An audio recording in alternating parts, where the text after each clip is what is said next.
आपको एक कहानी सुनाती हूँ जिसमें कि ये भी बहुत सोशल मीडिया पे भी वायरल है जी। कि एक समय पे औरतें जो होती थी, दलित औरतें जो होती थी, त्रावणकोर की बात है, जो अभी प्रेजेंट स्टेट इज केरला, ठीक है। वहां पे क्या होता था कि औरतों को पहचानने के लिए कि ये इस कम्युनिटी से है, तो दलित औरतों को बोला जाता था कि तुम अपना जो ऊपर का एरिया है, चेस्ट जो है, तुम कवर नहीं कर सकती हो, ठीक है। अब वो चेस्ट कवर नहीं कर सकती हैं, अगर वो करना चाहती हैं तो उनको टैक्स भरना पड़ेगा। छोटी बच्चियों से कम टैक्स लिया जाता था, बड़ी औरतों से ज्यादा टैक्स लिया जाता था। मतलब कि अगर आप खुद को ढकना चाहते हो तो आपको पैसे देने पड़ेंगे। तो अब एक औरत जो थी, दलित औरत जो थी, वो ये कहती है कि यार ये बहुत गलत है, हमारे लिए, हमारी इज्जत की बात है, मैं इसका जो है वो बहिष्कार करती हूँ। और उसने लिटरली अपनी जो चेस्ट थी उसको काट के राजा के सामने रखा और बोला अब ले लो। एंड वो लड़की जो थी वहां पे वो मर गई, वो औरत वहां पे मर गई। राजा को बहुत बुरा लगा, वो टैक्स तो हटा दिया गया। लेकिन उसके बाद की जो स्टोरी है वो ये कि लड़की की जब चिता जल रही थी, उसका पति इतना ज्यादा उससे प्यार करता था कि वो उसकी जिंदा चिता में लेट गया। अच्छा। तब प्यार की भी हद देखो।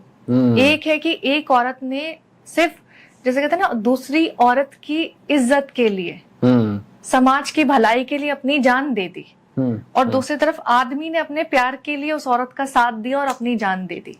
तो आपको अगर एग्जाम्पल लेना है तो आप उनसे लो ना, आप उनसे इंस्पायर हो। बिल्कुल, इससे सच्ची मोहब्बत और क्या होगी, उनसे आप सीखो मोहब्बत कैसे होती है। हालांकि ये आजकल की जनरेशन की बात नहीं है, ये हर समय से ऐसा चलता आ रहा है कि प्यार अंधा भी होता है, कभी कभी बेवकूफ भी होता है। आपके पास तो इतने सारे किस्से हैं, कोई किस्सा है जिसमें ऐसा लगता हो कि यार ये तो बिल्कुल ही, ये प्यार तो नहीं हो सकता है? बिल्कुल। अगर मैं नया किस्सा बताऊंगी ना शोभित, तो लोग समझेंगे कि मैं बहुत ज्यादा इमेजिनरी और फिक्शन स्टोरीज बताती हूँ, क्योंकि मैं राइटर हूँ। एक बहुत मशहूर कपल है, मिर्जा साहिबा। अच्छा। आपने नाम भी बहुत सुने होंगे, गाने भी बहुत बने हैं कि साहिबा के ऊपर, हीर के ऊपर बहुत। अच्छा, वही साहिबा है? वही साहिबा है। ओ साहिबा, वही साहिबा। वही साहिबा है। तो मिर्जा और साहिबा, अच्छा, दोनों प्रेमी प्रेमिका एक दूसरे से बहुत प्यार करते हैं। ओके। अब क्योंकि घर वाले मानेंगे नहीं, तो मिर्जा साहिबा ये सोचते हैं कि हम दोनों भाग के शादी करेंगे। उधर से जो मिर्जा है, जो आदमी है, लड़का जो है, वो उसके घर पे उसकी बहन की शादी होती है, और उसकी बहन लिटरली हाथ जोड़ रही होती है कि तुम मत जाओ, उसके घर वाले जो हैं वो तुम्हें मार देंगे, तुम्हें कुछ कर देंगे, मेरा निकाह है आज, तुम मत जाओ। मिर्जा कहता है नहीं बहन, तुम यहाँ पे रुको, अपने भाइयों को बोलता तुम यहाँ पे रुको, मैं जाके उसको लेके आऊंगा। वो जाता है, साहिबा को अपने साथ लेके आता है, और वो एक जंगल में आराम कर रहे होते हैं, तो दोनों की आंख लग जाती है। तो जब दोनों की आंख लगती है तो साहिबा की आंख एकदम से खुलती है, और वो देखती है कि उसके जितने भाई हैं, लड़की के जो भाई हैं, वो वहां से घोड़े पे सवार होके अपने साथ हथियार और तलवार वो सब लेके आ रहे हैं। अब उसको, उसके अंदर वो बहन वाला प्रेम जागता है कि मैं चाहती हूँ कि ये दोनों बातों से हल कर ले, लड़ाई ना हो इन दोनों के बीच में। तो साहिबा जो है सबसे पहले, क्योंकि मिर्जा सो रहा है, मिर्जा के तीर तोड़ देती है, क्योंकि अगर तीर होंगे तो वो लड़ाई करेगा, बात की गुंजाइश ही नहीं बचेगी। तो वो तीर तोड़ती है और वो जाके खड़ी हो जाती है। इतने में मिर्जा की आंख खुलती है। मिर्जा देखता है, क्योंकि घोड़ों की आवाज आ रही थी, तो मिर्जा की आंख खुली, उसने देखा कि बहुत सारे जो आदमी हैं वो हथियार लेके उसके तरफ आगे बढ़ रहे हैं। तो अब आदमी का कॉन्शियस कहता है कि सबसे पहले अपना हथियार उठाए। उसने जैसे ही अपने तीरों की तरफ देखा तो उसने देखा कि ये तो सारे टूटे पड़े हैं, अब तीर तोड़ने वाला कौन है? उसने साहिबा की तरफ देखा। अब वो सोचो कितना बेबस होगा कि उसको पता है कि अब मैं मरने वाला हूँ। क्यों? क्योंकि एक औरत की बेवकूफी ये कह गई कि मैं बात करके संभाल सकती थी इस सिचुएशन को। वो आदमी आए जो लड़की के भाई थे, उन्होंने, मतलब सबने घेर के मिर्जा को बहुत बुरी तरह से मारा, बहुत बुरी तरह से। साहिबा का एकदम से वो प्यार जागता है, वो देखती है कि वो मर रहा है, उसके पास जाती है, साहिबा भी वहीं दम तोड़ देती है, वो भी वहीं मर जाती है। लेकिन आप ये देखें कि इस प्यार को मैं सच्चा प्यार नहीं मानूंगी, क्योंकि आपका दिमाग कहाँ था? दिमाग कच्चा था। दिमाग कहाँ था? अगर आपको लगता था कि बात करने से सब कुछ ठीक हो जाता तो आप भागी क्यों थी? आप भागने से पहले समझा लेती, उस मिर्जा की जान तो नहीं जाती ना।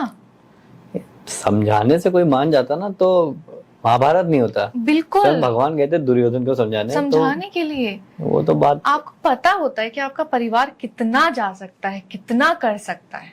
मुझे पता है कि मेरा भाई किसी को मार सकता है, नहीं मार सकता है। सही बात है। मेरे बाप का ज़मीर जब जागेगा वो क्या ऑनर किलिंग तक कर देगा? नहीं, मेरे को पता है ना मेरा परिवार कैसा है। तो तुम्हें नहीं दिख रहा था कि तुम्हारे जब इतने सारे भाई हथियार लेके आ रहे हैं, वो अकेला अगर नहीं बात माने तो वो निहत्था कैसे लड़ेगा? सही बात है।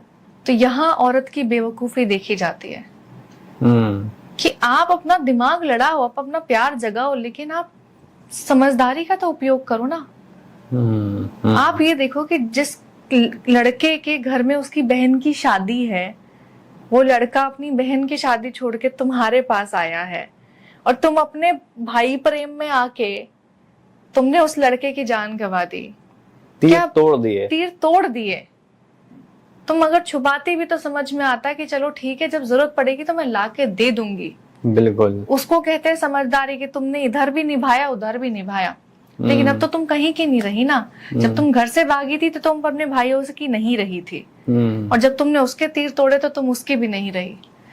वो आदमी कितना बेबस फील कर रहा होगा, मिर्जा कितना अंदर से टूटा होगा कि ये क्या कर दिया यार तूने।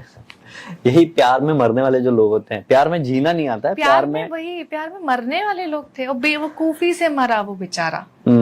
इससे अच्छा तो मतलब मुझे उसकी कहानी सोच के और याद करके मुझे बुरा लगता है यार। हाँ।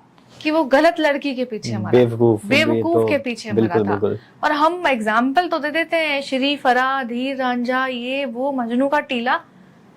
आप एक्चुअल स्टोरी तो सुनो क्या है। ताजमहल को प्रेम का वो मकबरा तो घोषित कर दिया, लेकिन वो प्रेम कैसे हुआ, कितनी बार हुआ, 14 बार होने के बाद हुआ, उसके बाद 15वां बार भी हुआ, उसको प्यार थोड़े कहेंगे। बिल्कुल। आपने तो एक महल बना दिया कि हाँ चलो ठीक है, ये तुम्हारे नाम पे है, इसको मैं प्यार नहीं मानूंगी। कौन से नंबर की वाइफ थी मुमताज? 14वें नंबर की। हाँ। 14th थी, और उसके बाद उसकी छोटी बहन से 15th शादी भी की थी उसने। हाँ, और उन्होंने तो शायद अपनी बेटी से भी शादी की बेटी से। और मैं ये कहती हूँ कि यार अगर आपको प्यार के असल एग्जाम्पल्स उठाने हैं ना, आप राधा कृष्ण के उठाओ, आप शिव पार्वती के उठाओ, आप सती शिव के उठाओ। वो सती जो थी, सती माँ, शिव जी की इज्जत के लिए सिर्फ इज्जत थी ना कि महाराज दक्ष ने उनकी बेइज्जती की है, उस इज्जत के लिए वो खुद अग्नि में अपने आप को उन्होंने समर्पित कर दिया। बिल्कुल। आप एक आदमी का, शिव भगवान का आप तड़प देखें। हाँ। कि वो कितने तड़पे थे उस टाइम। आप, वो होता है प्यार। बिल्कुल। कि एक इंसान की इज्जत के लिए, प्यार के लिए अपना सब कुछ छोड़ देना। प्यार ये नहीं कहता कि मैं इसको भी पकड़े रखूंगा और उसको भी पकड़े रखूंगा। बिल्कुल। सहूलियत का प्यार नहीं होता है। प्यार अपने आप को सौंपना बोलता है, एक हो जाए। जैसे राधा कृष्ण के बारे में मैंने एक बार बहुत पहले एक लाइन लिखी थी, कैरेक्टर्स थे वो राधा कृष्ण, और मैंने लाइन लिखी थी कि हम इतना एक हो गए कि कोई तुम्हें याद करेगा तो मुझे हिचकी आएगी। बिल्कुल।